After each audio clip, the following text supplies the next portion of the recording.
Hi friends!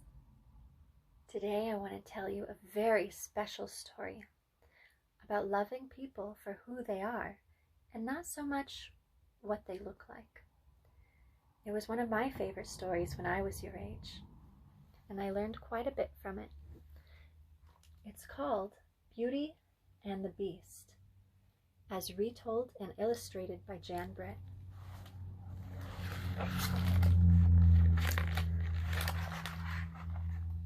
Just like all good stories start, let's begin here. Once upon a time, there lived a merchant's daughter, so lovely and kind that all who knew her called her Beauty.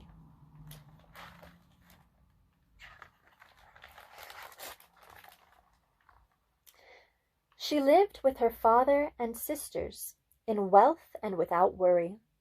Then the merchant met with great losses, and the family, suddenly penniless, fled to a country cottage. The man and his children were forced to do the work of peasants. Two of the sisters could only remember their former life and cried and grumbled, but Beauty worked on her bravery and tried to comfort her father. Time passed until one day news came that one of the merchant's ships, long lost, had arrived in port. Hoping to restore his fortune, the merchant decided to meet the ship. Before leaving, he called his three daughters to him. He asked them what they missed the most from their old life, as he wanted to bring back a present for each of them.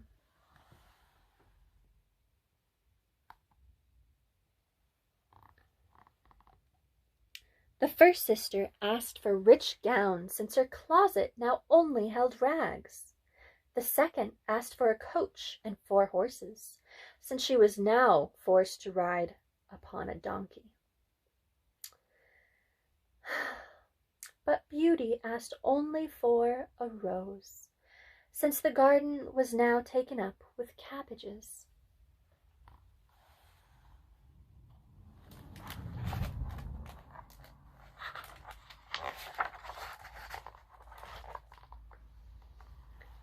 Upon reaching the ship, the merchant found the cargo had spoiled and worthless. Poorer than ever, he could not afford a night's lodging, and was forced to return home in the threatening weather. He pushed through a deep forest until snow covered the track, and he was hopelessly lost. Just when he felt he could no longer go on, he saw an avenue of orange trees, untouched by the snow, and beyond them a grand palace.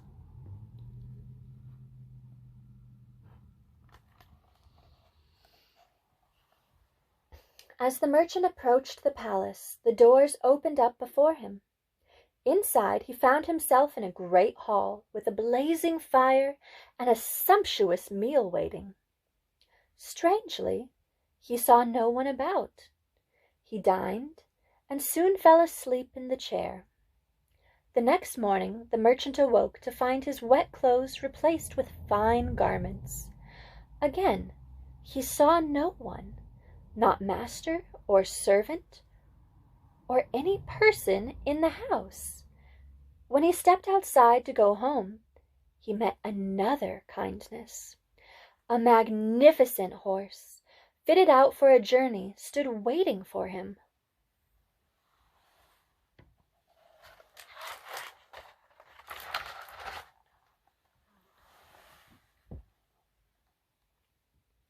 Beautiful horse. Just as he was about to mount the animal and be on his way, the merchant spied a bed of beautiful roses. Remembering his promise to Beauty, he knelt to pluck one. No sooner had the stem snapped than the merchant heard a dreadful angry roar. Turning around, he saw a fearsome beast coming towards him. "How dare you harm my roses?" bellowed the beast. "A rose that's cut can only die." Reaching for his sword, the beast cried, You shall pay for your ingratitude with your life." The terrified merchant fell to his knees. "I have taken this rose only as a gift for one of my daughters, the faithful Beauty," he pleaded. Hearing this, the beast stopped to reconsider.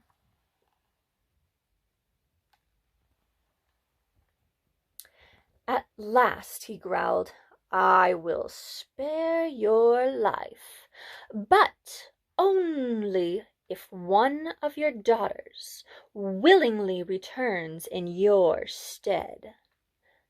The merchant was unable to agree to such a bargain. After promising the beast that he would return, he rode home to say goodbye to his daughters.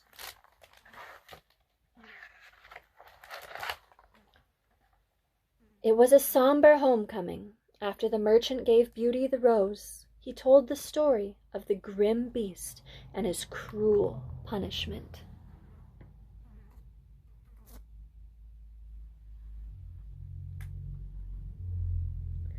But Beauty would not hear of her father's return to the palace and certain death.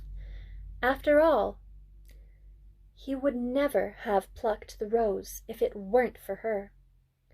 She made up her mind to go at once in his place.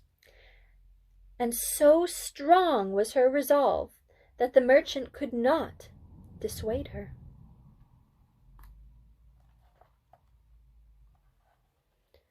When father and daughter arrived at the palace of the beast, the towering doors again opened as if by magic. They entered the great empty hall, and fear took hold of them.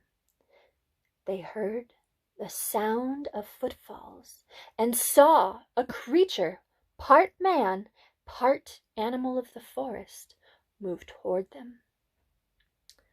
Overcoming her terror, Beauty stepped forward. "Good evening, my lord," she said. "Good evening," replied the creature. "But do not call me my lord, for I am a beast, and you must call me so." Not knowing what else to do, Beauty nodded. Then the beast presented the merchant with a casket containing a fortune in coin and jewels. "This will restore your house handsomely," he said. "So now, begone." And with that, the beast walked off into the shadows. The merchant bade a tearful farewell to Beauty. Then the great doors opened once more, and he rode away, leaving Beauty quite alone.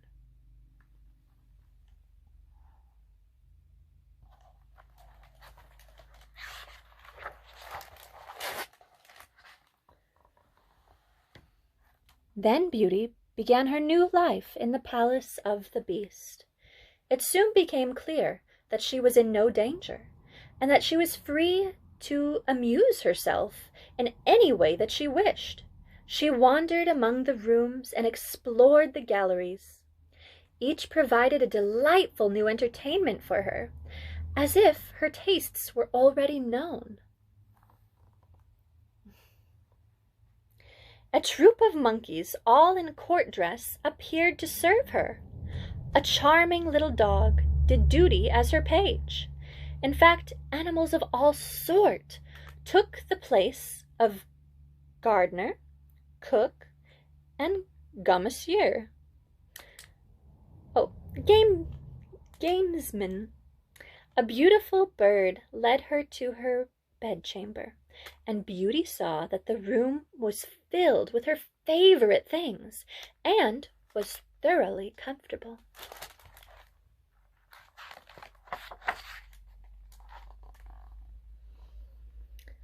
As evening approached, the candles throughout the house were lit up by themselves. When dinner was served, animal musicians played sweet music. It was then that the beast appeared. Beauty drew back, frightened at the thought of dining with the creature. But the beast's courtly manners dismissed her fears.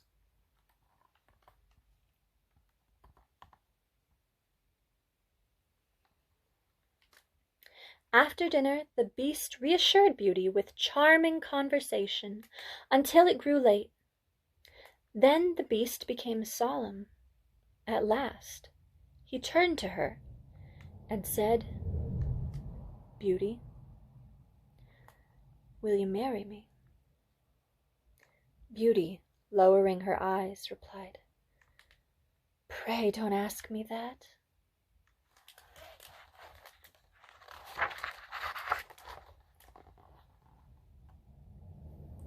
The days afterward followed much the same pattern, and they passed happily for Beauty.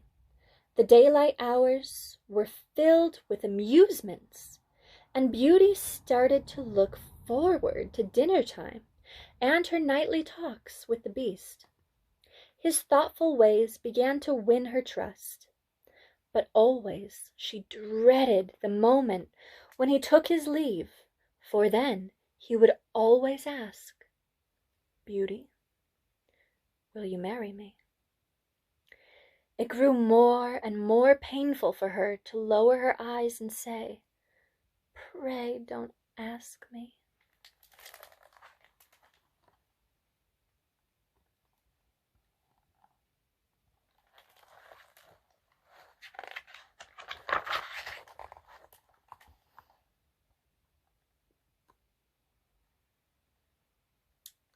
Then came a day that passed so happily that when the Beast came to her, Beauty spoke of her great joy.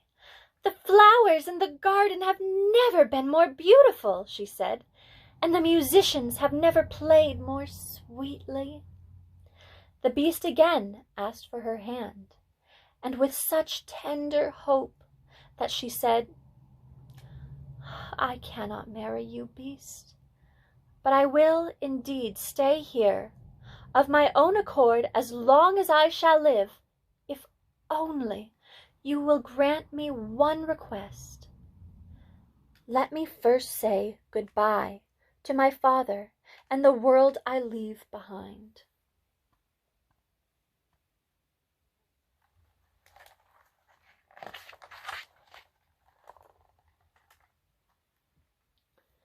The Beast agreed to this, although a mournful look came over him. He gestured to the crescent moon and said, "Return before the moon is full, faithful Beauty, or you will break your poor Beast's heart." Then he gave her a golden ring and said, "When you wish to come back, turn this ring 3 times around your finger and say aloud, 'I want to be in the palace of the Beast again.'" Within the instant, Beauty was back in the house of her childhood. She saw her father bargaining for goods as of old. Her sisters were ordering their maids about as in former times. Finding Beauty in their midst, they all flew to her in amazement. They asked question after question about her strange life in the palace, and about the monster who ruled there. Beauty tried to explain her admiration for the Beast and of the wonders of the palace, but they did not understand. They seemed pleased when the conversation flowed back to the social life of the town.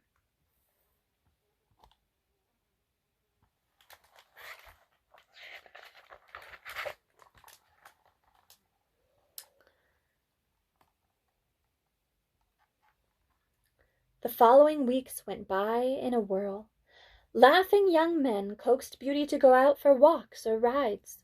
Her father escorted her to concerts and the opera, and her sisters presented her with a list of engagements that began with dress fittings and ended with fancy balls. There was not a moment left in the day for her to think of the distant palace and the sad, ugly Beast. Beauty forgot her promise to him. One night, after much gaiety and dancing, Beauty was exhausted.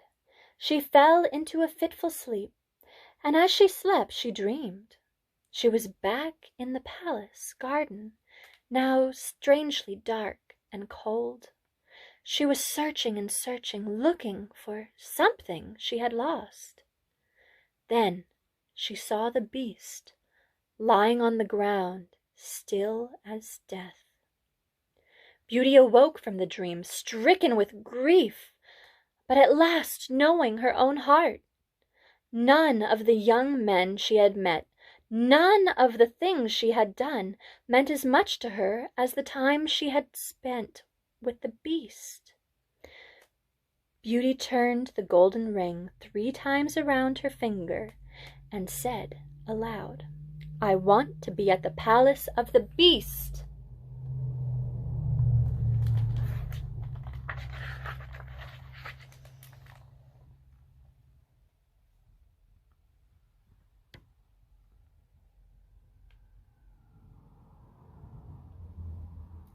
At once she was transported through the night and through the palace gates.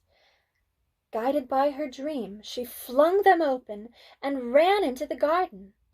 There she saw the still form of her beloved beast.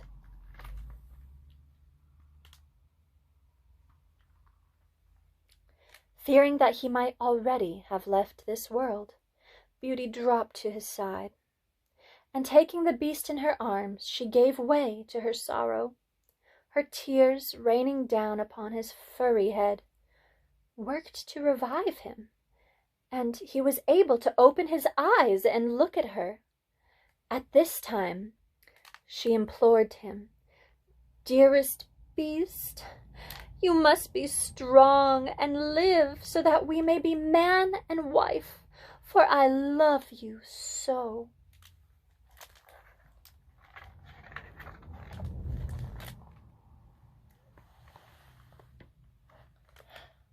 When these words were spoken, the world began to whirl around them.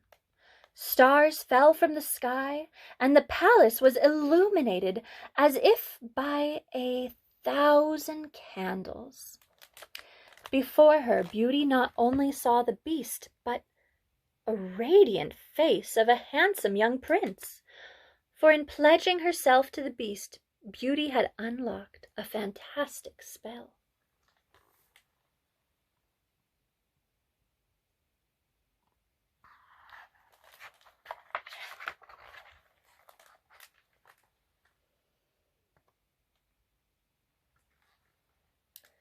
Taking Beauty's hand, the young prince explained all of the curious events to her. Some years before, a meddlesome fairy, displeased with the people for trusting too much in appearances, had cast a spell over the palace and everyone in it. All of the servants were changed into animals, and the prince was made to look like the ugliest and most fearsome beast in the forest. The spell would only be broken when a beautiful woman forsook all others and promised to marry the beast in spite of his appearance. And that is what Beauty had done.